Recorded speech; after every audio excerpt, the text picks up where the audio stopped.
મિર્ચી morning. આખો દિવસ રડ શું કરે છે? રડવાનું બંધ કર. છોકરો છો કે છોકરી? નાનપણમાં દરેક છોકરાને આ વાક્ય કહીને ટોકવામાં આવે છે કે શું રડે છે છોકરીઓની જેમ? Come on, be a brave boy. તું બ્રેવ છું ને? ગુડ બોય છું ને? ગુડ બોય રડે નહીં, ચલો છોકરીઓ રડે, ગુડ બોય ના રડે. આ વગર વિચારે બોલાયેલા વાક્યોમાં જે સ્ટીરિયોટાઇપ છુપાયેલો છે એ સંભળાય છે. બાળક અજાણતા જેવું સમજી લે છે કે છોકરીઓ વીક, છોકરીઓ નબળી ને છોકરાઓ બ્રેવ. અને એથી વિશેષ બીજો વિચાર બાળકના મનમાં ઘર કરી જાય કે ભલે દુઃખ થાય તોય રડવાનું નહીં. અલા કેમ રડવાનું દબાવતા શીખવીએ છીએ આપણે? રડવું આવે તો માણસ રડે છે ને. કુદરતી આવેગ છે, અને કોઈ પણ કુદરતી આવેગને રોકવાનો કેમ?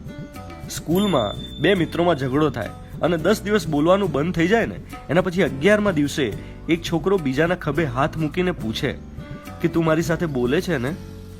આ સવાલ પૂછતી વખતે એની આંખો ભીની હોય અને ગળગળો અવાજ હોય, અને પેલો ભાઈબંધ એ અવાજ સાંભળીને જ ભીની આંખ જોઈને જ પીગળી જાય.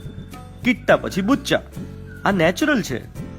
તો પછી એમ કહીને કોઈને ટોકવાના કેમ કે અરે રડવાનું નહીં, આ તો વેવલા વેડા છે, છોકરો તો કઈ રડે? અરે દિલ ચાહતા હે યાદ છે ને?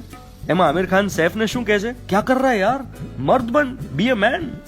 અને એ જ આમિર ઓસ્ટ્રેલિયામાં ભૂલથી અક્ષય ખન્નાને ઘરે ફોન લગાવીને પછી શું કરે છે? ધ્રુસકે ને ધ્રુસકે રડે જ છે. There is nothing wrong in giving vent to your emotions. નહીં તો પછી મોટા થયા પછી શું થાય? મન મારીને જે જીવ્યા હોય ને એને ડિપ્રેશન આવે, અને ડોક્ટર એમ કહે કે ભાઈ તમે હળવા થવાનું રાખો, તમારા મનમાં જે હોય તે કોઈને કહેવાનું રાખો, રડવું આવે તો રડી લેવાનું, રોકવાનું નહીં.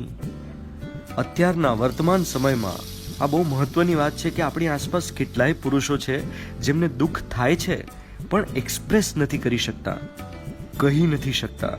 એવા પુરુષો જેમને ઓફિસમાં કોઈ તકલીફ ઊભી થઈ છે, કનડગત થઈ છે, સેલરી કટ થયો છે, બોસ હેરાન કરે છે, બિઝનેસમાં નુકસાન થયું છે, લોનના હપ્તા કેવી રીતે ભરીશ એનું ટેન્શન છે, એમ્પ્લોઈઝનો પગાર કેવી રીતે કરીશ એનું ટેન્શન છે, કોઈને કહી નથી શકતા.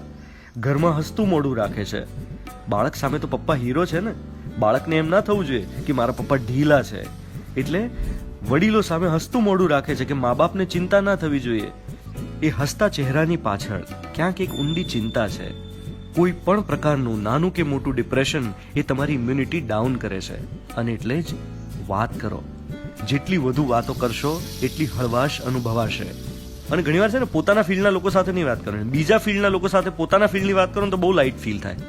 કદાચ તમારા ફિલ્ડના લોકો તમને જજ કરશે પણ બીજા ફિલ્ડના લોકો જજ નહીં કરે. અને બોલતા પહેલા વિચાર નહીં કરવો પડે કે આવું તો કઈ બોલાય.